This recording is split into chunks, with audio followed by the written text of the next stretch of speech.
దళితులకు అందాల్సిన అన్ని పథకాలను జగన్ ప్రభుత్వం నిర్వీర్యం చేసిందని కూటమి అభ్యర్థి ఎమ్మెల్యే వసంత కృష్ణప్రసాద్ మండిపడ్డారు. ఎన్టీఆర్ జిల్లా మైలవరంలో వసంత కృష్ణప్రసాద్ ఆధ్వర్యంలో దళిత శంఖారావం కార్యక్రమం జరిగింది. ఎమ్మెల్యే వసంతకు దళిత నాయకులు ఘన స్వాగతం పలికారు. శంఖారావానికి భారీగా దళితులు హాజరయ్యారు. నియోజకవర్గం నలుమూలల నుంచి దళితులు తరలివచ్చారు. దళితుల అభివృద్ధి కోసం పాటుపడతానని వసంత కృష్ణప్రసాద్ అన్నారు. జగన్ ప్రభుత్వం ఒక చేతితో ఇచ్చి మరో చేతితో లాగేసుకుంటుందన్నారు. టీడీపీ అధికారంలోకి రాగానే వారికి రుణాలు ఇచ్చి ఆదుకుంటామన్నారు.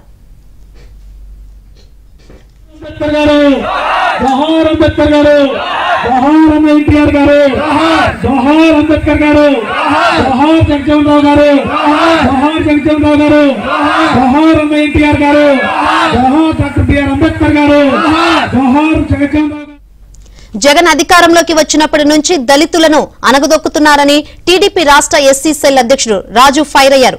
దళితుల జోలికి వస్తే చూస్తూ ఊరుకోమని హెచ్చరించారు. ఎన్నికల్లో దళితులు జగన్ ను తరిమి కొడతారన్నారు. దళితులకు చట్టసభల్లో సముచిత స్థానం కల్పించిన ఏకైక పార్టీ టీడీపీ అని పొలిట్ బ్యూరో సభ్యుడు వర్ల రామయ్య తెలిపారు. జగన్ పాలనలో దళితులు ఊచకోతకు గురయ్యారన్నారు.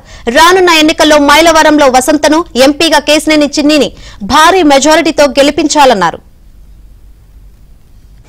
ఈ రోజు నా మీద నమ్మకంతో మా అక్క కేతనకొండ సర్పంచ్ నల్లి ఇన్స్టల్ గారు మన పార్టీలో చేస్తా ఉన్నారు. ఈ రోజు వైఎస్ఆర్ కాంగ్రెస్